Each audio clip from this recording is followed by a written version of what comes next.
U mikrofonu máme 21letou reprezentantku Slovenska v kategorii bikini. Je tady Nikola Vajterová, která nás navštívila v Brně. Takže já se hned zeptám na první otázku. Ty jsi tenhle rok absolvovala hned několik velmi významných soutěží. Tou první bylo Arnold Classic, kde si získala první místo. Takže jaké jsou pocity z téhle soutěže? Tak v podstate americký Arnold Classic bola taká najväčšia a najprestížnejšia súťaž, na ktorej som štartovala.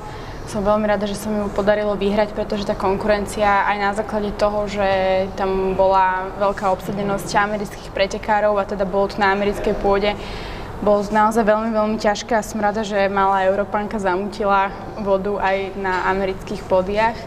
No, ten štýl tých súťažiacich a štýl prezentácie toho, čo oni hľadajú, pripravenosti, je to úplne niekde inde ako naše súťaže.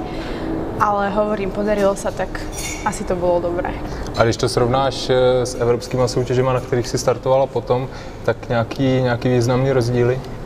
Tak hlavne je rozdiel štartovať na majstrovstvách Európy, majstrovstvách sveta ako asociačne, kde sú proste nejaké pravidlá, sú tam tie hymny a celý ten ceremoniál a tento Arnold Classic je taká rovnako ako Olympia, komerčná záležitosť, takže naozaj sa tam viac kladie dôraz na to, aby to bola show. Sme tam boli v podstate viac nejak pripravené, čo sa týka aj bikin, boli vyzdobenejšie ako na normálne súťaže. My sme boli celkovo viac urobené. Takisto ja si myslím, že ja som tam mala svoju zatiaľ životnú formu. No a je to určite veľký rozdiel a hlavne to publikum. Na Arnold Classic sú tisícky divákov a na asociačných súťažiach tam moc tých ľudí nie je. Že je to také skôr naozaj, že byť majstrom sveta je síce krásne, ale ten Arnold Classic je úžasné, keď vám tlieska 5-6 tisíc ľudí. Takže určitě zážitek. Druhá soutěž byla juniorské mistrovství Evropy, zase v kategorii bikini. Tam si získala první místo. Tak. Takže jak hodnotíš tuhle soutěž? Tak hovorím, no je to klasická asociačná súťaž. Ja som v juniorkách štartovala prvýkrát na koľko 21 a posunula sa hranica do 23. Takže ešte ma to tak lízlo, že môžem. A tým, že bikiny sú nová kategória, minulý rok boli len ženy. Takže ja som súťažila naozaj so staršími, skúsenejšími pretekárkami, treba posunutými z body fitness, ktoré už vedeli, ako sa pripravovať, ako cvičiť. Napriek tomu som to zvládla a teraz tie juniorky boli také, že naozaj tu sem patrím, to je moja kategória, tak samozrejme, keď som dominovala v ženách, tak aj v juniorkách mi to vyšlo, ale celkovo tie pretekárky sa veľmi dobre pripravujú, tá úroveň začína byť naozaj čím ďalej tým vyššia a netreba zaspávať. Nie je to o tom, že každú súťaž, na ktorú nastúpim, zákonite vyhrám už len za účasť. Takže předpokládám, ale že si tam jela pro vítězství. Tak určite, no dovtedy som mala, vlastne to bol môj 10. štart a začal 10 zlatých, takže je to také, hlavne to okolie, že zase ideš vyhrať a to ma celkom tak naštvalo vždycky, lebo nie je to naozaj o tom, že prídem a automaticky vyhrám, vždy sa musím pripraviť, vždy musím dať do toho všetko a vždy musím ešte aj v ten deň na tom pódiu odviesť dokonalú prácu, aby sa to všetko klaplo a podarilo.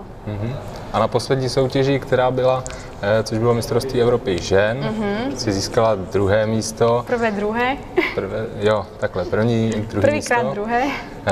Takže nebylo to tam trochu zklamání po těch 10 zlatých medailích? Nebolo to sklamanie, ja som dokonca rada, že sa to stalo, pretože naozaj túto som si aj ja, aj ostatní okolo mňa uvedomili, že nie je to samozrejmosť a že naozaj je to o veľkom šťastí a o veľkom nejakom súlade hviezd, že sa všetko podarilo vždy tak, ako malo. A ja som tam v podstate prehrala o jeden bod, takisto sa na mne podpísala samozrejme únava, ja som išla už 4. súťaž za sebou každý týždeň a každý, kto cvičí a vrcholovo sa tomuto venuje, vie, že tie vrcholy dosiahnuť mesiac po sebe je veľmi ťažké. Kulturisti môžu mať jeden vrchol za rok alebo maximálne 2. No a ja som mala byť 4 týždne top pripravená, proste nevyšlo to. Ja už keď som tam išla, tak som hovorila, že nebude to prvé a všetci, že ale že čo ty a ty si jasná. Hovorím, nie, naozaj sa proste na to necítim a aj to tak bolo. Takže ale myslím, že druhý místo je stejně úspěch. Určitě. Já se vrátím ještě k Arnold Classic. Tahle soutěž je vždycky spojená s přestupem nebo předáváním nějakých profesionálních karet. Je to tak i v bikini? Je to tak aj v bikinách. V podstate u nás Štefan Havlík vyhral aj absolútku, takže automaticky dostal profikartu. Ja s tou myšlienkou zobrať profikartu alebo požiadať o ňu sa pohrávam už tak asi pol roka. To bol od začiatku aj môj cieľ, že prejsť si nejaké súťaže, nachytať nejaké skúsenosti a potom ísť k profikom. Chcela som tento rok zopakovať všetky tie tituly, ktoré som získala, ale naozaj tí rozhodcovia práve preto, že som vyhrala veľmi veľa toho, alebo respektíve všetko, do čoho som nastúpila, sú na mňa o mnoho kritickejší. Už na mňa sa naozaj pozerajú inak, začínam byť aj okúkaná trošku na tých súťažiach, plus tým, že štartujem aj juniorky, tak mám dvojnásobne toľko súťaží. No a povedala som si už po tomto druhom mieste, že amatéri stačili a paradoxne som fakt potrebovala asi byť raz druhá, aby som zistila, že potrebujem motiváciu ďalej. No a teraz vlastne berem profikartu a už október, november štartujem profikov. Takže tě už na podzim uvidíme u profiků. Tak. Máš vybranou soutěž? No, zatiaľ to vyzerá 20. október Anglicko, Manchester, veľká cena Británie, potom 26-27 by mala byť Praha, tak to dúfam, že sa všetci prídu pozrieť. Ešte to nie je uvedené na IFBB Pro stránkach, ale tá súťaž by mala byť, aspoň podľa teda organizátorov, s ktorými som sa stretla. No a 3. november Sacramento, Kalifornia, takže to je taká najväčšia bomba. Tiež to budú 3 týždne súťaží po sebe, ale tak snad to vyjde. Mám teraz 4 mesiace vlastne, alebo 5 na prípravu, tak... To jsou soutěže, které se konají až po Olympii nebo před? Olympia je v septembri, tam idem takisto, ale idem tam v podstate ako moderátorka alebo speaker, kvázi taký backstageový pre takisto jeden portál. Takže budem tam, pokúkam to, uvidím, no a jasné, že ten najväčší sen je kvalifikovať sa raz na Olympiu, ale to ma čaká ešte veľká cesta. Jo, takže ten sportovní cíl už známe, já se ještě zeptám na nějaké osobní cíle, kam by to všechno mělo směřovat?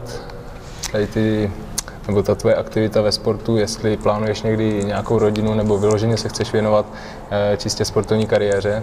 Tak ja som vždycky bola taký malý kariérista, od malička som v podstate tancovala, mám vlastnú tanečnú produkciu, takže ten šport a ten pohyb ma sprevádza úplne od malinka, no určite som rodinne založená, práve preto, že možno treba s našim to nevyšlo a vyrastala som naozaj len s maminou, tak by som chcela mať určite raz partnera a rodinu, ale myslím, že ešte veľa toho môžem dokázať a čaká ma ešte veľká cesta a veľká drina a nenechám si to zatiaľ nejakým spôsobom kaziť.